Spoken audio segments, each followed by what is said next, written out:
안녕하세요. 가정 안에서의 어린이 경제 교육 박은정입니다. 요즘 어린이 경제 교육에 관심 갖고 계신 부모님들 많으시죠? 특히나 외환위기 이후에 또 경제가 어려워지면서 이런 경제 교육 열풍이 더욱 뜨거워지고 있다고 합니다. 그런데 이 경제 교육이 영어에서 무작정 단어 외우는 것처럼 아이가 경제 용어를 알면 다 됐다고 생각하는 부모님들이 많아서 문제라고 하는데요. 그래서 오늘은 어떻게 하는 것이 제대로 된 경제 교육인가에 대해서 알아볼까 합니다. 함께 해주실 분 소개해 드릴게요. 어린이 경제 교육 전문가 황지영 연구원님 모셨습니다. 안녕하세요. 안녕하세요. 네, 오늘부터 부모님들이 가정에서 아이들 경제 교육을 어떻게 할 것인가를 쭉 알아볼 텐데요. 먼저 조금 전에 말씀드렸던 아이가 경제 용어를 많이 알면 경제 교육이 다 됐다 생각하시는 분들 많아서 문제라고 하잖아요. 네, 그런 경우가 종종 있어 조금 문제가 되고 있습니다. 그럼 이럴 때는 어떻게 해야 할까요? 사실 우리들이 아이들에게 경제 교육을 한다는 의미는 경제학자나 경제학 교수를 만드는 과정은 아닐 겁니다. 아이들이 용돈을 잘 사용하고 시간 관리를 잘 하는 습관을 들여서 어떤 경제 개념들을 이해하고 생활의 습관으로 만드는 과정이라고 이제 생각이 되는데요. 아이들이 어떤 태도를 갖는지 어떤 습관을 갖게 되는 것인지에 대해서 중심을 두고 이루어져야 합니다. 네, 또 몇몇 부모님들은 아이들은 원래 돈을 몰라야 된다 뭐 이렇게 말씀하시는 분들도 많으시잖아요. 네네. 이것 또한 또 문제가 되겠죠? 네, 이제 그런 부모님들 밑에서 이제 성장하는 아이들의 경우에는 경제는 어려운 거예요. 경제는 나와는 거리가 멀어요. 라는 이야기를 많이 하는데요.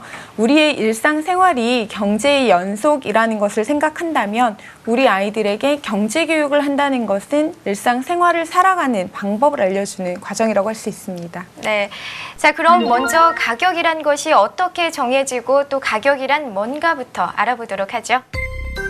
상품의 가격은 자본주의 사회와 경제시장이 굴러가는 핵심 원리. 따라서 어린이 경제교육에서 가격은 절대로 빼놓을 수 없는 테마다. 가격에 대한 가장 기초적인 지식은 수요와 공급에 따라 가격이 결정된다는 것.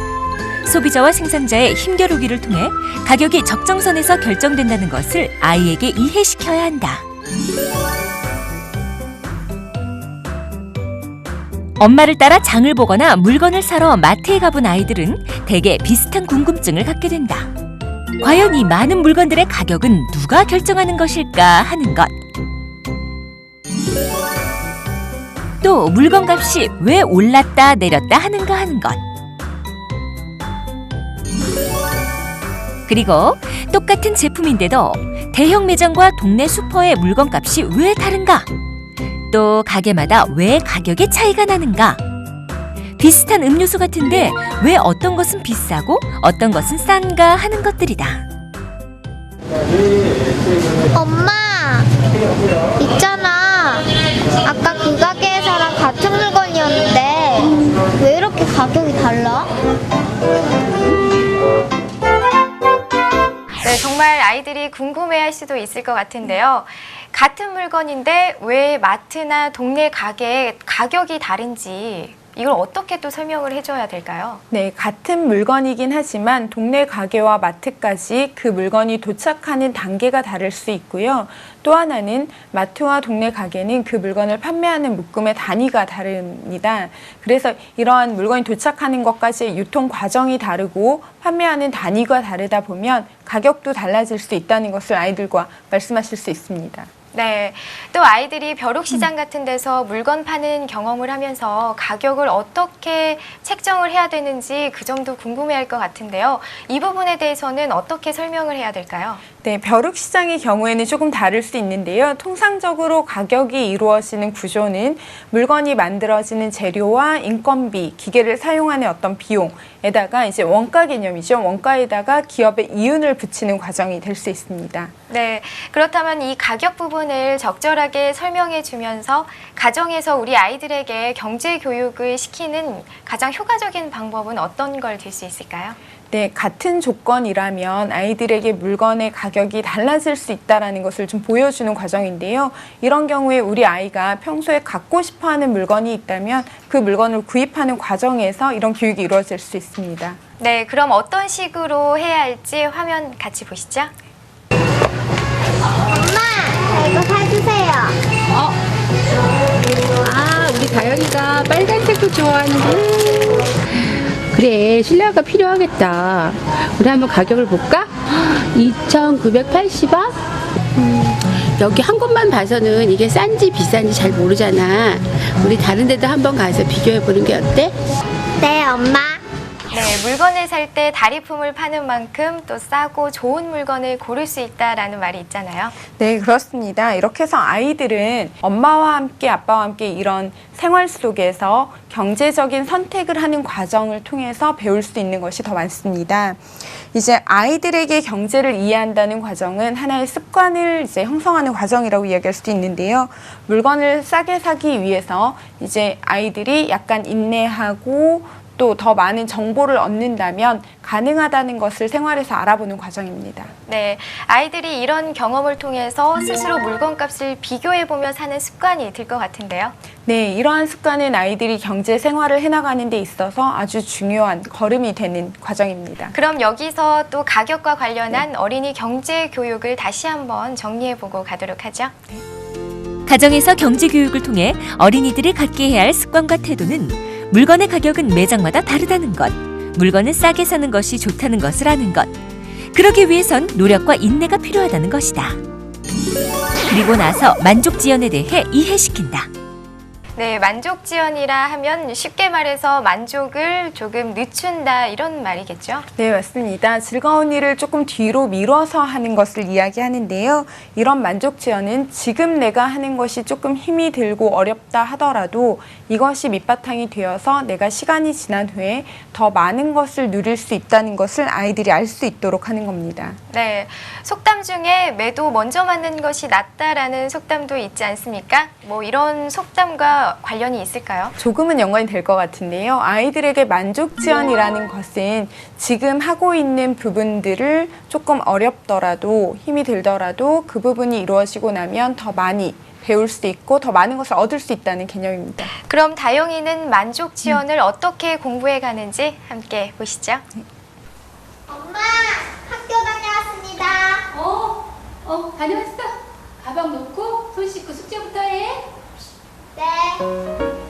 학교에서 돌아오면 TV도 보고 싶고 게임도 하고 싶은 게 아이들 마음. 하지만 이때 부모님들은 숙제를 먼저 하게 해 아이에게 만족 지연을 공부시키는 기회로 삼는 게 좋다. 힘들고 괴로운 일을 먼저 하는 습관을 갖게 해서 뒤에 올 즐거움을 맛보게 하는 것이다. 이렇듯 만족 지연을 알게 해야 아이가 경제 공부에서도 좋은 효과를 볼 수 있다. 솔직히 아이들에게 즐거움을 뒤로 미루는 것을 가르치는 건 그리 쉽지 않을 것 같은데요. 네, 사실 경제를 가르치는 과정에서 돈에 대한 교육은 만족 지연과 연관된 것이 많습니다.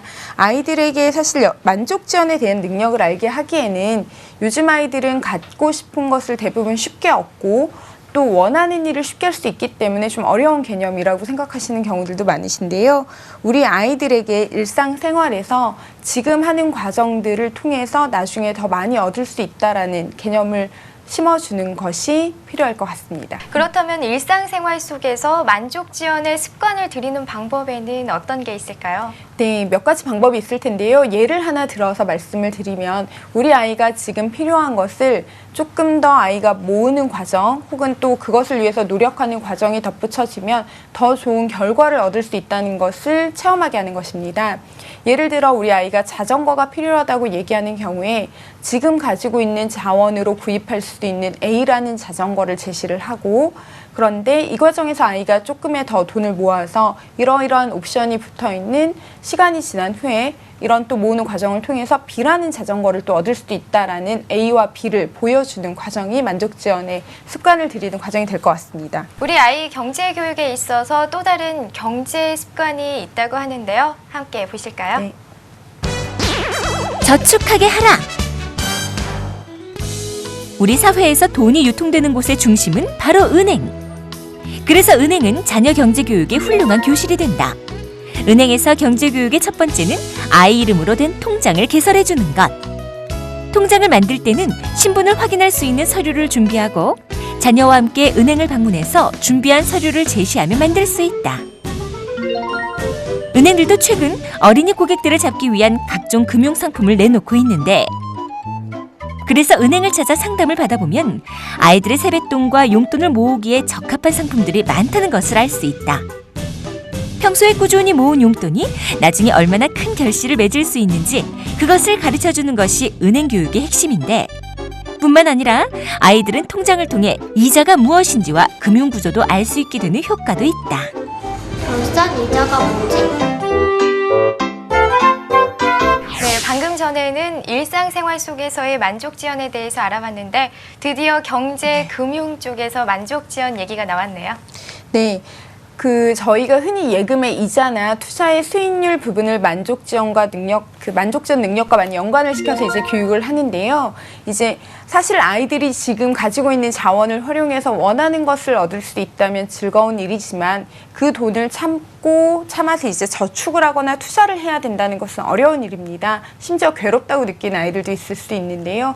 지금 갖고 싶은 것을 포기하고 모으고 이제 그 돈을 불리는 과정을 통해서 그 돈이 모아지면 조금 더 많은 액수가 되는데 그걸 가지고 더 괜찮은 것, 더 좋은 것을 얻을 수 있다는 것을 아이들에게 설명할 수 있습니다. 네, 쉽게 말해서 즐거움을 잠시 뒤로 미루는 게 저축이고 그 즐거움이 배가 되는 게 이자라는 말씀이시죠? 네, 그렇습니다. 지금 하고 싶은 것을 참아내는 능력을 통해서 얻어내는 것이 바로 돈에 대한 만족 지연입니다. 네, 그런데 아이들은 왜 예금에 이자가 붙는지 모르는 경우가 많거든요. 이 부분에 대해서는 어떻게 설명을 해야 될까요? 네, 이자라는 것은 지금 가지고 있는 돈으로 내가 하고 싶은 것을 참아서 이제 시간이 벌어다 주는 어떤 선물과 같은 개념인데요.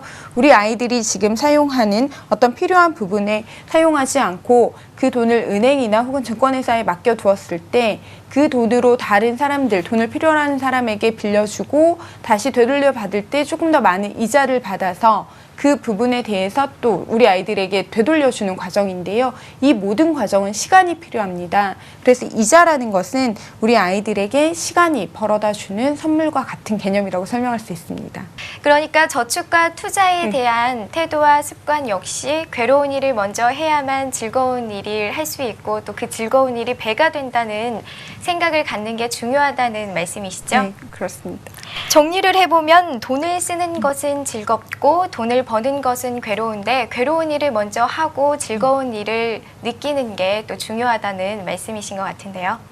네, 맞습니다. 정확하게 알고 계신데요. 그러한 부분이 저축에서 주어지는 이자나 투자에서 얻은 수익률 개념이라고 이야기할 수 있습니다. 네, 그렇다면 오늘 배운 내용 다시 한번 정리해 볼까요? 가정에서의 우리 아이 경제교육. 아이에게 가르쳐야 할 것은 만족지연. 만족지연은 괴로운 일을 먼저 하고 즐거운 일을 나중에 해야 기쁨이 커지는데 이것을 은행에서 이자의 개념과 연결시킨다. 그래서 만족지연을 아이의 경제 습관으로 만들게 해야 한다. 네, 빚을 지는 것은 노예가 되기 위한 공식이라는 말이 있는데요. 요즘 신용에 문제가 있는 분들 많잖아요. 여러 가지 상황이 있겠지만 어려서부터 경제 교육을 받게 되는 것도 이런 상황을 안 오게 하는 한 방법이 아닐까 싶은데요. 네, 그렇습니다. 우리 자녀들이 모든 일에 대해서 지금의 즐거움보다는 이후의 만족을 극대화하는 방법을 선택하는 것, 이것이 바로 우리 아이들이 나중에 독립된 성인으로 자랄 수 있는 바탕이 될 것 같습니다. 네, 가정에서의 우리 아이 경제 교육 앞으로 얼마나 많은 것을 배우게 될지 기대가 되는데요. 오늘 첫 시간이었습니다. 함께해 주신 황지영 연구원님 감사드립니다. 감사합니다. 경제를 알아야 성공할 수 있다고 합니다. 그리고 경제를 아는 일은 어려서부터 시작해야 효과가 크다고 하는데요. 가정에서의 우리 아이 경제 교육과 함께 하시면서 우리 아이를 위한 공부를 해보시는 것도 좋을 듯한데요. 오늘은 여기서 인사드릴게요. 고맙습니다.